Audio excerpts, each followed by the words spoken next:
WJCN TV is here at Twin Cedars with Candy Gibson and Tammy Fowler to talk about the Safe Families for Children program and also the 100-day campaign that is going on in the community. Welcome to the show. Thank you. Yes. Thank you. Candy, tell us what Safe Families is all about. Safe Families is an international movement of the church to help families care for families in crisis.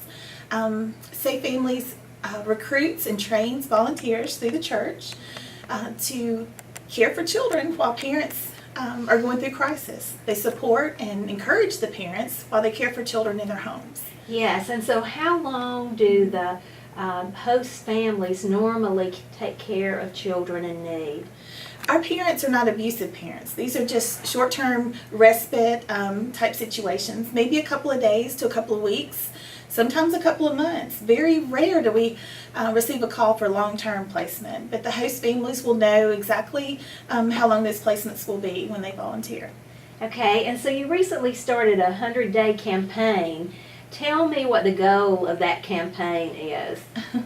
Well, nationally, the Safe Families is partnering with Rapid Results Institute, which is helping Safe Families nationally get to that next level and build our base. They'll do that by opening other sites within the U.S. and empowering local sites to launch their own campaign. The national goal is to add 200 more churches and 100,000 volunteers. Locally, our team set a goal to have 20 churches fully engaged with Safe Families with ministry leads and host families, and to identify 100 volunteers, and I believe we can do it. Yes, that is a really big goal, isn't it? It is. So it's going to take a lot of work from the committee's part, and it's also going to take a lot of commitment from churches in our community and also people who go to church. The members of the church to commit to Safe Families. So we are so glad to be in the 100-day campaign, and we're in day about 29 or 30. And so we'll talk a little bit about the progress that we've made. So tell me some of the things that have happened since we've made that goal. Oh goodness, we've talked and presented Safe Families to several churches. Rosemont Church, Baptist Church has, they have just launched their campaign. They've trained their ministry lead, and they have several families that have volunteered. They'll start their training soon.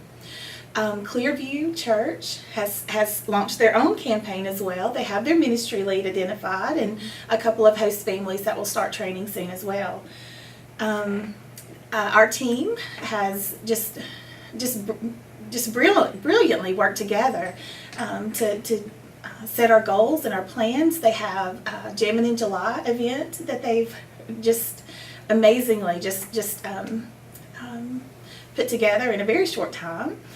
A social media campaign, and they've set personal goals for each one of us to share Safe Families with our friends and our family and our circle of influence. Yes, and there are several people on the committee that have committed and have started taking the training. Is that correct?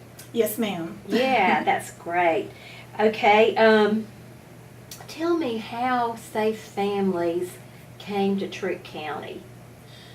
Oh goodness, that was through Mike Ingstad, our executive director for Twin Cedars.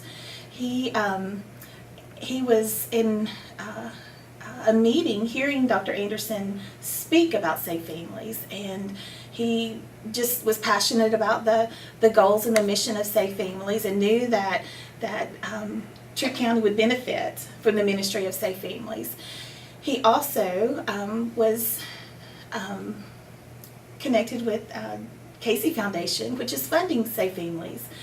Their goal nationally is to reduce the need for foster care, which that's exactly what Safe Families tries to do nationally, internationally. And they've been very successful with that. In Chicago, they've reduced foster care by 50%, and they're working with their DHS to do the same nationwide in Illinois. So Candy, if this launched like you would like to see it launched, What would it look like in Troup County? Oh.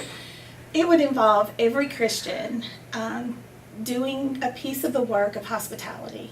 Each one of us, whether we're a ministry lead, a family coach, a host family, a family friend, a mentor, that each one of us would embrace hospitality as an intrinsic part of who we are as Christians again, and heal our community Yes. through relationship. Yes.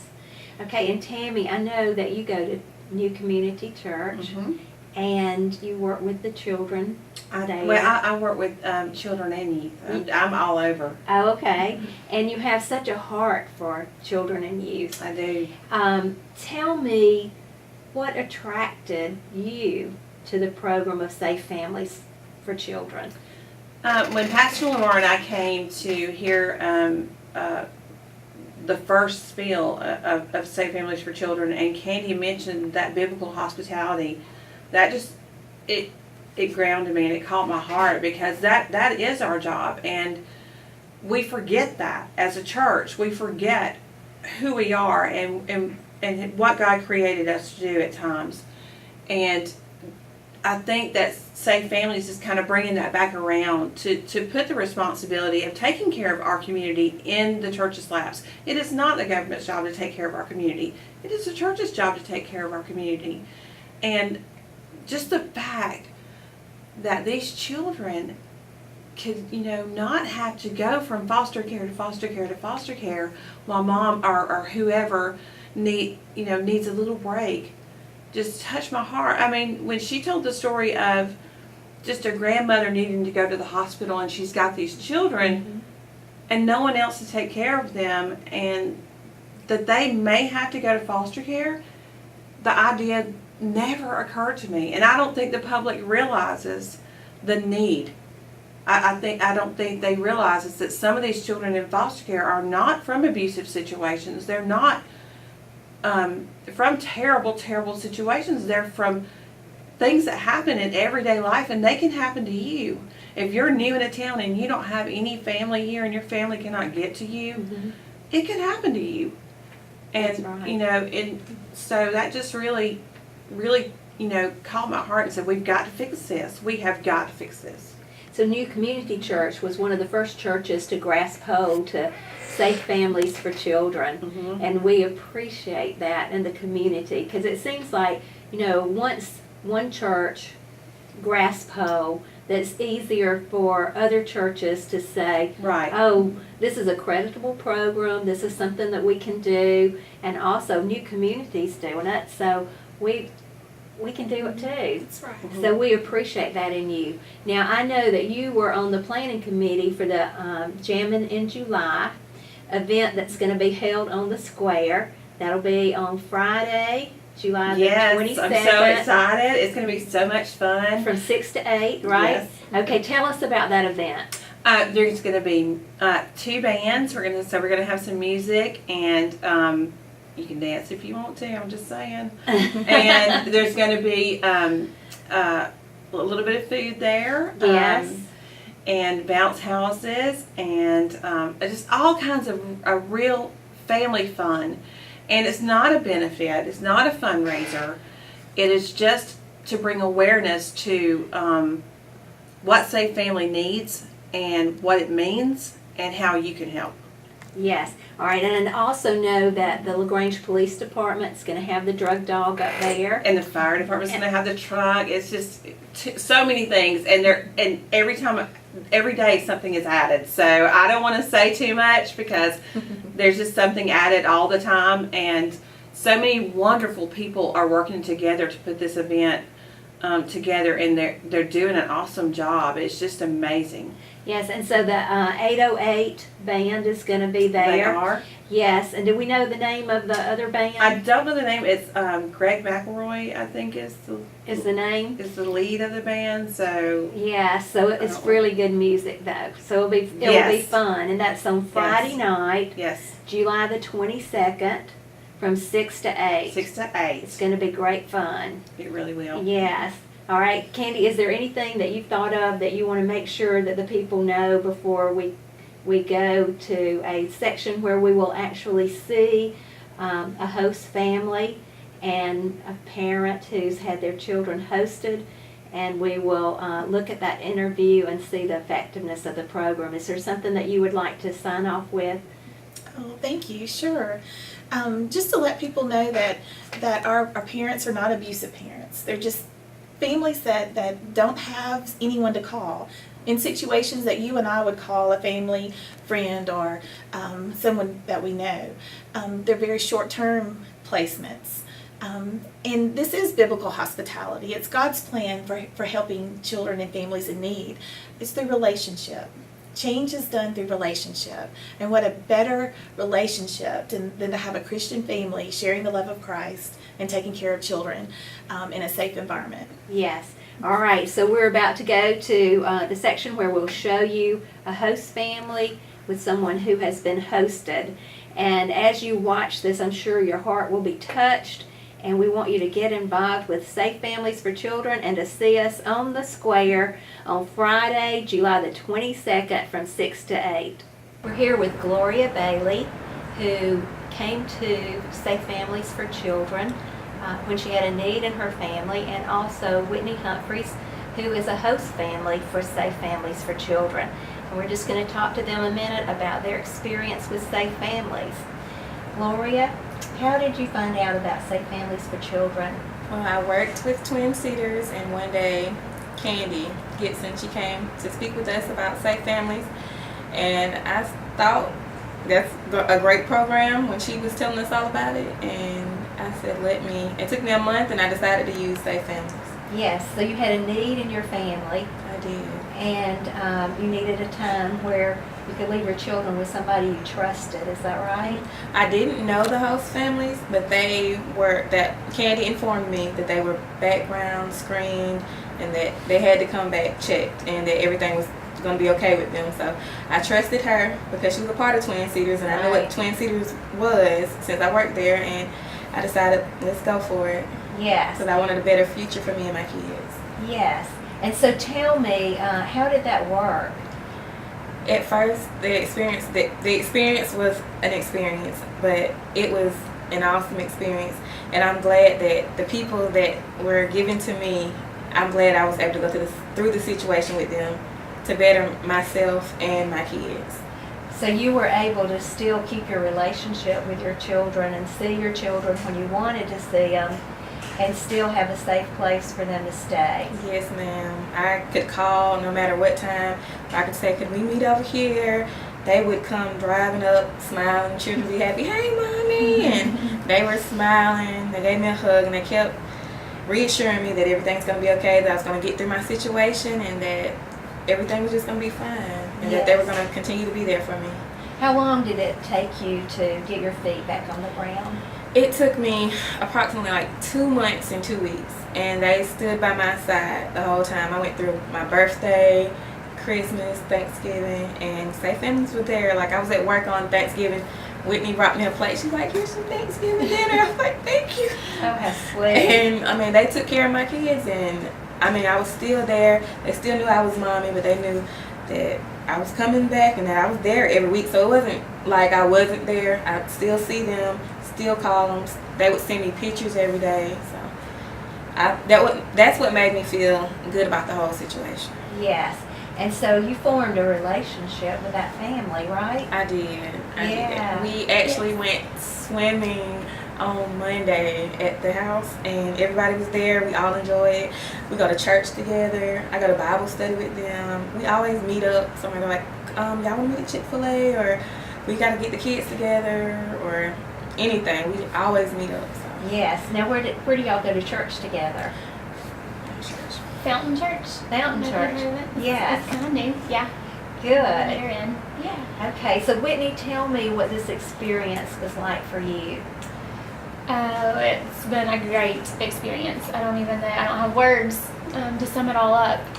Of course, in the beginning, when you're getting a child that you don't know and who doesn't know you can imagine, I guess, the fear.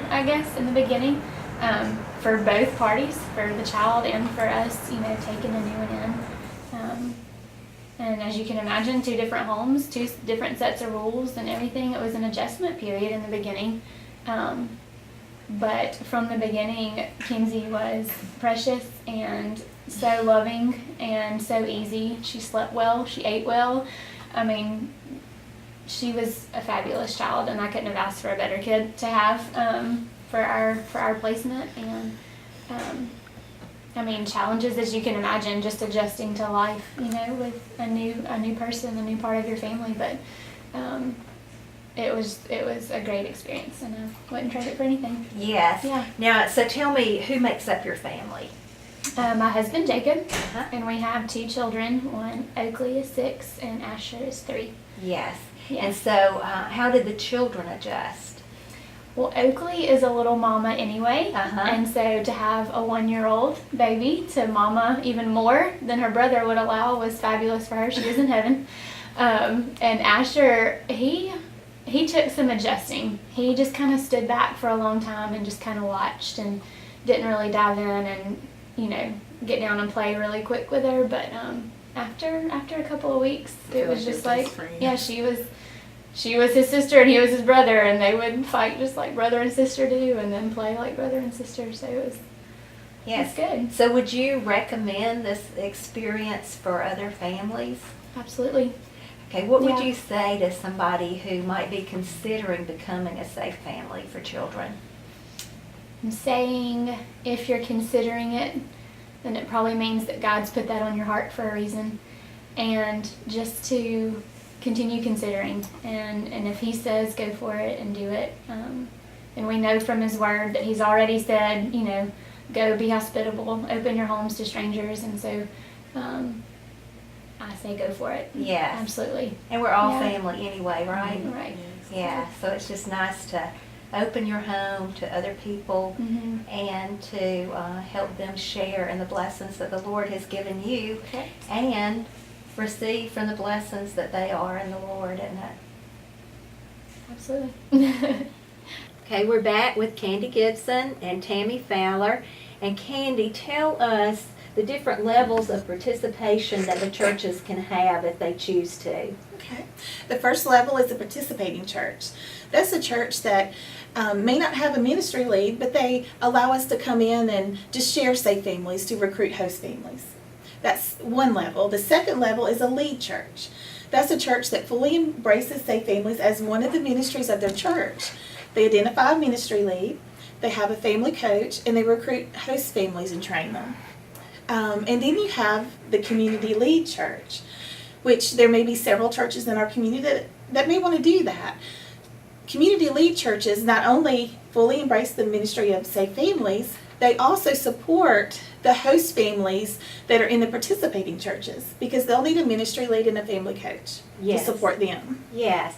Now, Tammy, tell us how this would work in the church. Well, when you find those host families and they agree to do this, not only do they agree to take care of the children, but part of the process is building a relationship with that entire family. And so that, it doesn't just fall away after those children are given back to mom or dad or grandma, whoever.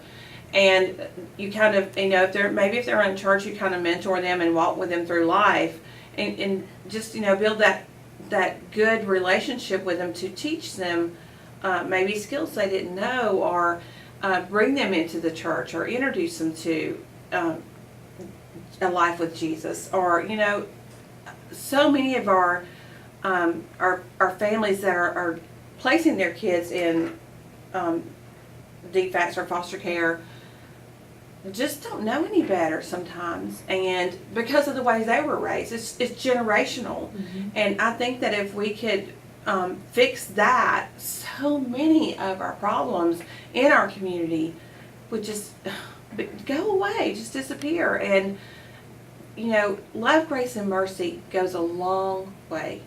And when you give that to a child and a parent, Yes. there you go. I mean, that is it in a nutshell. I mean, you can't just, spend two weeks or 2 days with this child loving on it and then not do it anymore. you've got to have that ongoing relationship to continue that love and grace and mercy gift, and to bring that family to a better place. So they may not need safe families anymore. Yes. And there are a lot of opportunities, even within the church, for those families to engage, right? Yes. And so if a family from New Community hosted Mhm. and they had a child, tell me some of the things that they could help engage that child in, even in New Community. Well, there's, of course, our youth and children's ministry is wonderful. We just hosted a Windshape camp. Yes. We're part of a team of churches that hosted a Windshape camp. Those are wonderful things. And we also have classes for parents that could just be wonderful. We have grief support at our church right now. And just in the community, celebrate recovery and just walking them through those different steps to introduce them to different ways to handle things, because you know that, Yes.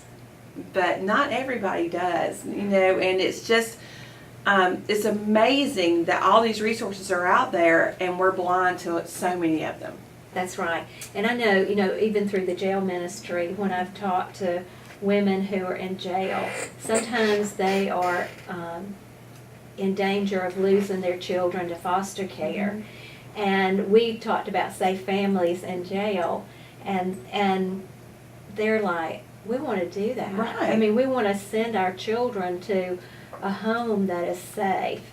And so it would be such a blessing to our whole community. And I know also we're talking about bringing an aftercare center here for women who are going through addiction recovery.